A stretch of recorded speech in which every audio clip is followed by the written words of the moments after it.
Sepasang suami istri yang sedang melintas di tepian Jalan Gubernur, Sarkawi, Sungai Tabuk, Kabupaten Banjar, menemukan jasad tanpa kepala di semak-semak.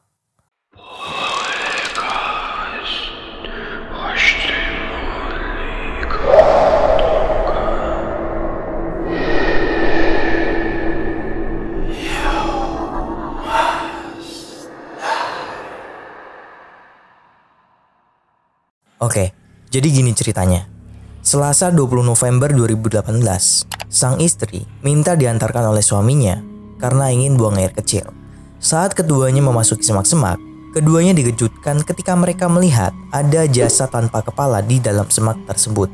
Kemudian, suaminya pun langsung memberitahu kepada warga sekitar apa yang telah dilihatnya dan segera melaporkan penemuan tersebut ke Polsek Sungai Tabuk. Polisi pun datang untuk mengamankan TKP. Setibanya di sana, polisi ini melakukan identifikasi, namun sedikit terhambat lantaran tidak ditemukannya adanya identitas pada diri korban. Tetapi, dugaan polisi, korban berumur kisaran 26 tahun. Saat ditemukan, jasad tersebut mengenakan celana jeans panjang warna krem dengan jaket abu-abu, serta menggunakan sepatu sport putih, baju kaos dalam berbintik, dan menggunakan jam tangan. Polisi pun menyebarkan ciri-ciri korban ke publik dengan harapan ada keluarga yang mengenalinya. Selain mencari petunjuk siapa pelaku kejahatan, polisi pun mencari kepala korban yang telah hilang. Namun, pencarian polisi pun tidak berbuah hasil. Pihak kepolisian pun meminta bantuan tim K9, anjing pelacak, untuk mencari kepala korban yang telah hilang. Dua anjing tersebut diterjunkan untuk melakukan pencarian. Di tengah pencarian, anjing itu pun menggonggong yang menandakan telah menemukan sesuatu. Saat dicek, pihak kepolisian menemukan sajam di sekitaran lokasi. Jasad korban pun segera dievakuasi ke RSUD Ulin Banjarmasin untuk dilakukan pemeriksaan lebih lanjut. Dari hasil pemeriksaan forensik, jika tidak ditemukan adanya luka lain pada bagian tubuh korban, polisi pun kesulitan mengidentifikasi jasad tersebut lantaran kondisi sidik jari korban sudah rusak.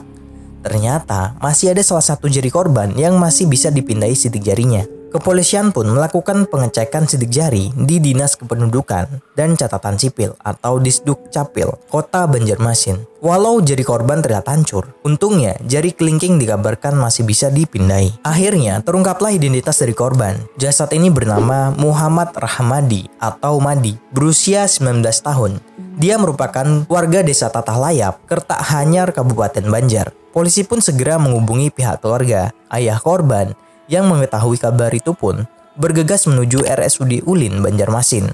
Pihak keluarga membawa foto korban yang dimana pakaian yang dikenakan oleh korban pada saat ditemukan sama dengan foto pada saat korban masih hidup. Pihak keluarga pun meminta untuk melakukan tes DNA dan hasilnya pun identik dengan korban Muhammad Rahmadi. Berdasarkan dari kesaksian ayah korban, sebelum korban pergi, korban sempat menerima telepon dari seseorang yang dimana isinya dia menawarkan pekerjaan kepada korban. Sesaat kemudian, korban pun berpamitan dan itu merupakan terakhir kalinya ayahnya bertemu dengan sang anak. Korban berangkat habis sholat isya, mengendarai motor Yamaha Jupiter MX King. Tetapi hingga malam tiba, korban pun tidak kunjung kembali. Ayahnya pun sempat menelepon anaknya sekitar pada jam 2 dini hari, namun nomornya pun tidak aktif. Dengan adanya sejumlah bukti dan fakta pada kasus ini, korban ini merupakan korban pewafatan. Selain itu, seperti ponsel dan motor korban pun tidak ditemukan di lokasi. Polisi pun langsung bergerak cepat melakukan penyelidikan. Polisi menemukan titik terang ketika polisi berhasil melacak dan mengetahui terduga pelaku yang dimana dari hasil pendalaman kasus, jika terduga pelaku saling kenal dengan korban serta memiliki hubungan pertemanan. Terduga pelaku ini bernama Muhammad Safrudin alias Ahmad, berusia 19 tahun. Pada saat dilakukan interogasi, Ahmad langsung mengakui perbuatannya dan menunjukkan sejumlah bukti, yaitu barang-barang pribadi milik korban, salah satunya adalah motor milik korban. Selain itu, polisi juga meminta pelaku untuk menunjukkan di mana dia membuang kepala korban, dan pelaku pun mengaku telah membuangnya dari atas jembatan Barito. Polisi pun segera menuju ke lokasi, namun pada malam itu, polisi tidak bisa melakukan pencarian lantaran air sungai Barito sedang pasang, sehingga diputuskan untuk mencari pada saat pagi sambil menunggu air surut. Pada pagi harinya, pihak kepolisian pun dibantu oleh anjing pelacak dan mulai menelusuri lokasi. Hingga akhirnya, anjing pelacak pun berhasil menemukan adanya tas ransel. Pada saat dibuka, di dalamnya ada kresek berwarna hitam yang dimana ditemukan kepala korban dalam kondisi mata masih terbuka. Bayangin lu nemuin kepala dalam tas tapi matanya masih kebuka. Jadi kronologinya begini, tersangka ini M. Syarifuddin Aris Ahmad tak lain merupakan rekan korban. Tidak ada tampang kriminal di raut pemuda 19 tahun itu. Namun siapa sangka di balik pembawaannya yang cenderung tenang, Ahmad tega mengambil kepala temannya sendiri. Ahmad bahkan sanggup merencanakan pewafatannya dengan mendetail.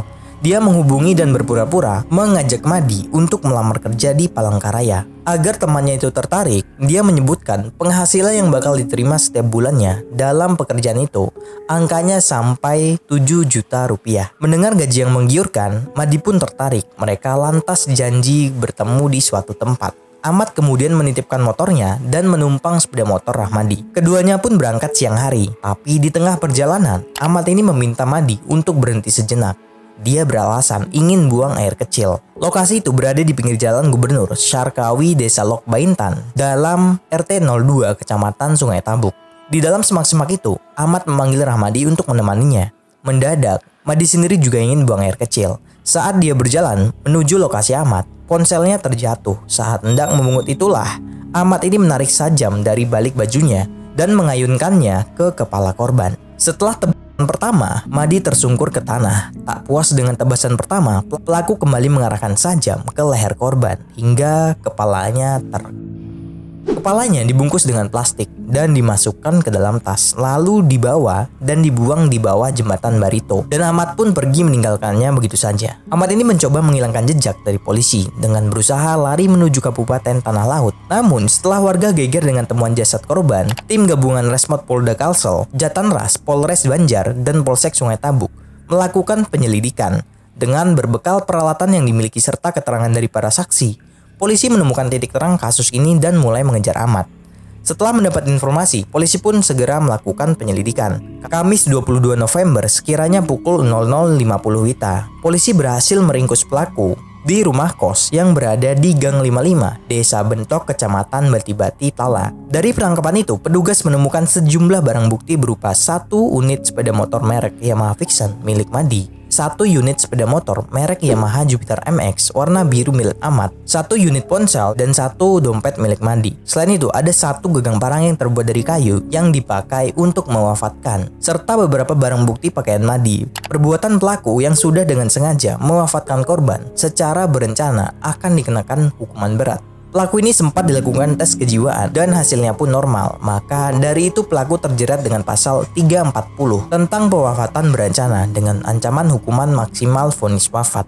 Pelaku pun sempat mengakui kepada penyidik kepolisian jika dirinya merasa sangat ketakutan saat berada di dalam penjara. Dirinya tidak bisa tidur dari malam hingga pagi lantaran mendengar suara dari korban yang selalu manggil-manggil namanya. Kasus ini pun digelar di Pengadilan Negeri Martapura. Pada tanggal 24 Mei 2019, jaksa menuntut pelaku dengan vonis 20 tahun penjara. Ahmad pun terlihat menundukkan kepala dan pasrah. Pada tanggal 17 Juni 2019, hakim menjatuhi vonis sesuai dengan tuntutan jaksa dengan vonis 20 tahun penjara.